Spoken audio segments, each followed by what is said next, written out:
अस्सलामुअलैकुम to all my friends. कैसे हैं आप सब? ठीक ठाक हैं। आज की वीडियो का टॉपिक जो है, आज हम जो है एक न्यू सब्जेक्ट शुरू करने जा रहे हैं जिसका नाम है CS621, यानी कि पैरेलल एंड डिस्ट्रीब्यूटेड कंप्यूटिंग। ठीक है, ये हमारे पास यहाँ पे सारे जो है PPT स्लाइड्स थी, इसलिए मैंने उनको सारा शिफ्ट किया है PDF में। ठीक है, तो मैं आपको भी यही कहूँगा कि PPTs क्योंकि बार बार उनको ओपन करना, बार बार बंद करना वो बहुत मुश्किल हो जाता है, इसलिए आप उनको क्या करें, PPT स्लाइड्स को PDF में कन्वर्ट कर लें। ठीक है, सेव एज़ करेंगे तो वहाँ पे PDF वाला ऑप्शन आएगा, तो वहाँ से उसको सेव करने सारे वीक्स को यानी कि PDF में ट्रांसफ़र कर दें। ठीक है, तो इसलिए आपके लिए आसानी होगी, सारे आपके यानी PDF यहाँ पे पड़े होंगे वीक 1 वीक 2। अगर और आसानी आपने करनी है तो उन वीक 1 वीक 2 वीक 3 जितने भी PDF है ना, उनको भी आपस में कंपाइल कर दें, यानी जोड़ दें। ठीक है, तो एक ही PDF बन जाएगा आपका। अगर एक नहीं बनाना, दो बना लें, एक मिड वाला और एक फाइनल वाला, तो आपके लिए और आसानी हो जाएगी। ठीक है, ये देखिए यहाँ पे सारी जो है PPT स्लाइड्स यहाँ पे पड़ी हुई हैं, लेकिन हम यहाँ से नहीं पढ़ेंगे, हम जो है पढ़ेंगे अपने मतलब यहाँ पे अपनी फाइल से। ठीक है, तो यहाँ पे क्या है 621 और वीक 1, यहाँ पे जो है पूरा ये जो है वीक 1 जो है इसमें इस वीडियो में हमारा कवर होगा। तो चलें शुरू कर लेते हैं। फर्स्ट हमारे पास यहाँ पे टॉपिक है व्हाट इज़ कंप्यूटिंग, के कंप्यूटिंग क्या होती है। ठीक है, वहाँ पे जो चीज़ें थी ना, यहाँ पे तो इंग्लिश में लिखा हुआ है। ठीक है, लेकिन यहाँ पे क्या है, आसान अल्फाज में लिखा हुआ है ताकि बात आपको समझ भी आ सके कि इसमें क्या पढ़ाया जा रहा है, क्या हो रहा है इसमें। ठीक है, कंप्यूटिंग है, कंप्यूटिंग का मतलब होता है कंप्यूटर टेक्नोलॉजी का यूज़ करके कोई गोल ओरिएंटेड टास्क कंप्लीट करना। ठीक है, उसे हम कहते हैं कंप्यूटिंग, यानी कंप्यूटर से कोई काम करवाना, डाटा प्रोसेस करना या इंफॉर्मेशन मैनेज करना। इसमें हार्डवेयर और सॉफ्टवेयर दोनों का रोल होता है। ठीक है, कंप्यूटिंग में। अब आगे हम अगले टॉपिक पे चलते हैं। वो क्या टॉपिक है? हिस्ट्री ऑफ कंप्यूटिंग, यानी कि कंप्यूटिंग की थोड़ी सी जो तारीख है वो पढ़ लेते हैं। कंप्यूटिंग का डेवलपमेंट 4 इराज में हुआ है, यानी कि 4 इसमें चीज़ें, बैच इरा, टाइम शेयरिंग इरा, डेस्कटॉप इरा और नेटवर्क इरा। ठीक है, बैच इरा में क्या होता है, पहले कंप्यूटर से एक टाइम पर सिर्फ एक प्रोग्राम रन करते थे बिना मैनुअल हेल्प के। फिर आगे टाइम शेयरिंग में क्या हुआ, एक ही कंप्यूटर के रिसोर्सेज कई यूज़र्स के बीच शेयर होती थी, यानी कि मल्टीटास्किंग। डेस्कटॉप एरा में क्या है, पर्सनल कंप्यूटर्स आए जो एक यूज़र के लिए बने थे, यानी सिर्फ अकेला बंदा यूज़ कर सकते। जैसे अभी यहाँ पे आपको पढ़ा रहा हूँ, अकेला बंदा हूँ तो डेस्कटॉप हो गया। ठीक है, नेटवर्क एरा में क्या हो गया, कंप्यूटर्स नेटवर्क से कनेक्टेड होने लगे, शेयर्ड मेमोरी और डिस्ट्रीब्यूटेड सिस्टम्स यूज़ होने लगे। ठीक है, तो वो हो जाएगा नेटवर्क एरा। ठीक है, तो ये चार जो है इसमें चीज़ें, यानी कि कंप्यूटिंग की हिस्ट्री बता देंगे, पहले ये आया, फिर ये आया, फिर ये आया, फिर ये आया, ऐसा। ठीक है, नेक्स्ट है, अब हमारे पास है सीरियल प्लस पैरेलल कंप्यूटिंग। ठीक है, कि सीरियल में क्या होता है और पैरेलल में क्या होता है। सीरियल में क्या होता है, एक टाइम पर एक ही टास्क होता है, प्रोसेसर सब इंस्ट्रक्शंस को सीक्वेंस में रन करता है। ठीक है, पहले एक आया, फिर अगला आया, फिर अगला आया, इस तरह। ठीक है, उसके बाद क्या है, एग्जांपल, इनके पुराने कंप्यूटर्स जैसे EDVAC, बाइनैक, LGP30, ये जो है सारे क्या हैं, पुराने कंप्यूटर हैं। तो सीरियल आपको बात समझ आ गई होगी, यानी कि एक टाइम पे एक, फिर अगला ये चला गया, अगला आ गया, ये चला गया, अगला आ गया, इस तरह का सीन है। ठीक है, पैरेलल में क्या होता है, अगर पैरेलल, एक ही टाइम में कई प्रोसेसर्स मिलकर अलग अलग पार्ट्स ऑफ प्रॉब्लम सॉल्व करते हैं। ठीक है, यानी टाइम एक ही है लेकिन कई प्रोसेसर, एक से ज़्यादा प्रोसेसर जो है वो वर्किंग कर रहे हैं। एग्जांपल में क्या आ गया, विंडोज 7 8 10, ये मल्टी कोर और पैरेलल सिस्टम सपोर्ट करते हैं। ठीक है, और वहाँ पे सीरियल में क्या था, पुराने कंप्यूटर जैसे कि इडवैक, बाइनैक और ये LGP। ठीक है, अब यहाँ पे फ़र्क हमारे पास जो है, यहाँ पे लिखा हुआ है कि फ़र्क इसमें क्या क्या है। देखें, सीरियल में क्या होता है, एक प्रोसेसर सिर्फ, यानी एक प्रोसेसर काम कर रहा है। पैरेलल में क्या है, मल्टीपल प्रोसेसर, ज़्यादा प्रोसेसर हैं। सीरियल में क्या है, स्पीड स्लो है क्योंकि एक एक आ रहा है, यानी आस्ता आस्ता स्पीड है, स्लो स्पीड है। पैरेलल में क्या है, हाई स्पीड है। ठीक है, सीरियल में क्या है, लो परफॉर्मेंस जो है वो लो है। पैरेलल में क्या है, हाई परफॉर्मेंस। ठीक है, तो ये इसका जो है मेन फ़र्क, यानी कि वहाँ पे आ सकता है पेपर में कि पैरेलल और सीरियल का फ़र्क पता हो, तो यहाँ पे आप लिख सकते हैं, इसमें सीरियल में एक प्रोसेसर है, पैरेलल में ज़्यादा है। सीरियल में स्पीड स्लो है, पैरेलल में हाई स्पीड है। सीरियल में जो है परफॉर्मेंस लो है, पैरेलल में हाई परफॉर्मेंस है। ठीक है, इस तरह ये आपने उसको हैंडल करना है। नेक्स्ट है इंट्रोडक्शन टू पैरेलल कंप्यूटिंग। ठीक है, ऊपर यानी कि पैरेलल कंप्यूटर का बताया भी है, लेकिन फिर एक दफ़ा पूरा जो है इंट्रोडक्शन ले लें पैरेलल कंप्यूटिंग का। पैरेलल कंप्यूटिंग का मतलब होता है एक ही प्रॉब्लम को छोटे पार्ट्स में तोड़कर मल्टीपल प्रोसेसर से एक साथ सॉल्व करना। ठीक है, ताकि रिजल्ट फास्ट मिले, यानी कि बड़ा एक प्रॉब्लम है उसको टुकड़ों में बांट के मुख्तलिफ प्रोसेसर को दे दिया कि इनको सॉल्व करो और फिर उसका रिजल्ट मिल जाएगा। ठीक है, मल्टी प्रोसेसर सिस्टम, यानी कि एक कंप्यूटर में कई CPUs होते हैं, तो उसमें कहते हैं multi processor. Multi core processor क्या होता है, एक चिप में ही कई कोर्स मिनी सीपीयूज होते हैं, उसे हम कहते हैं मल्टी कोर प्रोसेसर।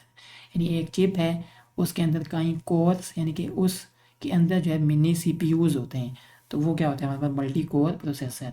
तो ये एमसीक्यूज के लिए जो है इंपॉर्टेंट है, वो दोनों एक जैसा यानी कि मल्टी प्रोसेसर और मल्टी कोर प्रोसेसर, तो ये आपने लाजमी इसको देखना है।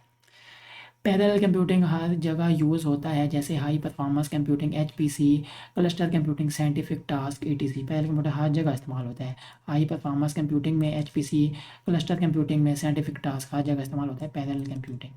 नेक्स्ट क्या है, प्रिंसिपल्स ऑफ पैरेलल कंप्यूटिंग, यानी कि पैरेलल कंप्यूटिंग के प्रिंसिपल्स क्या है। फाइंडिंग नो पैरेललिज्म, यानी कि प्रॉब्लम को ऐसे तोड़ना कि सब प्रोसेसर्स काम में लग जाएं, यानी ऐसा तोड़ना कि सब प्रोसेसर अपने अपने काम में लग जाएं, ठीक है। लोड बैलेंसिंग, यानी काम को इक्वल डिवाइड करना ताकि कोई प्रोसेसर आइडल ना रहे। यानी कि जब हम पैरेलल कंप्यूटिंग में काम को प्रोसेसर के बीच डिवाइड करते हैं, तो हमें ये इंश्योर करना होता है कि हर प्रोसेसर को बराबर का काम मिले, ठीक है। अगर किसी प्रोसेसर को कम काम मिल गया और दूसरे दूसरे को ज़्यादा, तो एक प्रोसेसर बिजी रहेगा और दूसरा आइडल यानी कि फारिग बैठा रहेगा, ठीक है। यहाँ पे जो था ना आइडल, तो एक को ज़्यादा मिल जाएगा, दूसरे को फिर क्या मिल जाएगा, मतलब दूसरा फारिग बैठा रहेगा। तो इसलिए क्या करना है, लोड बैलेंसिंग, दोनों को एक जैसा काम मिले, ठीक है। नेक्स्ट है कोऑर्डिनेशन एंड सिंक्रोनाइजेशन। जब मल्टीपल प्रोसेसर्स एक काम करें तो उनका टाइमिंग और डाटा एक्सचेंज प्रॉपर होना चाहिए, ठीक है। नेक्स्ट क्या है, परफॉर्मेंस मॉडलिंग, एल्गोरिदम्स और टूल्स को ऑप्टिमाइज़ करना ताकि ज़्यादा एफिशिएंट पैरेलल सिस्टम बन सकें। क्यों हम इस्तेमाल करते हैं पैरेलल कंप्यूटिंग पावर। आज के कंप्यूटर्स में मल्टीपल सीपीयूज और जीपीयूज होते हैं जो एक साथ काम कर सकते हैं। परफॉर्मेंस, यानी कि जितने ज़्यादा कोर्स उतनी फास्ट स्पीड, यानी जितने ज़्यादा कोर होंगे उतनी फास्ट जो है स्पीड होगी उसकी, ठीक है। स्केलेबिलिटी, यानी कि लार्ज साइज प्रॉब्लम सॉल्व कर सकते हैं जो सीरियल सिस्टम से पॉसिबल नहीं, ठीक है। यानी बड़े किस्म के जो है प्रॉब्लम जो है उनको सॉल्व हम कर सकते हैं जो सीरियल से पॉसिबल ही नहीं है, वो पैरेलल से हो सकते हैं। Solve large problem, parallel computing से बड़े काम यानी कि सर्च इंजन ट्रांजैक्शन हैंडल होती हैं। कॉस्ट इफेक्टिव, यानी कि पैरेलल सिस्टम से कंप्यूटेशन कॉस्ट कम होती है, ठीक है। प्रोवाइड कंकरेंसी, यानी कि कई प्रोसेसर एक साथ चल सकते हैं, यानी कि कई लोग एक प्रिंटर यूज़ कर रहे हैं, तो ये होता है प्रोवाइड कंकरेंसी। अब यहाँ पे आगे हमारे पास जो है कुछ इंपॉर्टेंट एमसीक्यूज हैं और उनके आंसर हैं। Dash is the process to complete a goal oriented task using computer technology, क्या था, कंप्यूटिंग, ठीक है, ऊपर आपने पढ़ा भी था। विच इरा, कौन सा जो है era involve execution of a series of program without manual help, यानी मैनुअल हेल्प के बगैर, तो वो क्या था, batch era. In which era was multi programming and multi tasking introduced, तो टाइम शेयरिंग इरा में जो है ये मल्टी प्रोग्रामिंग और मल्टी टास्किंग इंट्रोड्यूस हुई थी। डेस्कटॉप इरा प्रोवाइड करता है, तो वो क्या होता है, सिंगल यूज़र, यानी कि एक बंदा अकेला इस्तेमाल कर रहा होता है वो वाला। Which era introduced shared and distributed memory system, तो नेटवर्क इरा, ठीक है। Serial computing executes how many instruction at a time, तो one instruction at a time. Parallel computing में आता है मल्टीपल प्रोसेसर, यानी बहुत सारे प्रोसेसर लगे होते हैं और वो अपनी वर्किंग कर रहे होते हैं, ठीक है। Which type of system is a uniprocessor, कौन सा जो है यूनी प्रोसेसर है, तो सीरियल कंप्यूटिंग जो है वो क्या है, यूनी प्रोसेसर है। Which type of system provides higher performance, कौन सा से जो है हमारे पास सिस्टम प्रोवाइड करता है हायर परफॉर्मेंस, तो होता है पैरेलल कंप्यूटिंग। एग्जांपल दो हमें सीरियल कंप्यूटिंग सिस्टम की, तो एडवैक, मैंने ऊपर पढ़ाया था ना आपको काफ़ी सारे एग्जांपल, तो वो 3-4 एग्जांपलें थी, वो आपने बस लाजमी याद रख लेनी है। एग्जांपल दो हमें पैरेलल कंप्यूटिंग सिस्टम की, तो वो विंडोज़ 10, ठीक है। Parallel computing divides a large problem into what, smaller independent parts. What is the main, यानी कि मेन मकसद क्या है पैरेलल कंप्यूटिंग का, टू ऑब्टेन फास्टर रिजल्ट, यानी कि रिजल्ट हमें नताइज जो है जल्दी मिलें, ठीक है।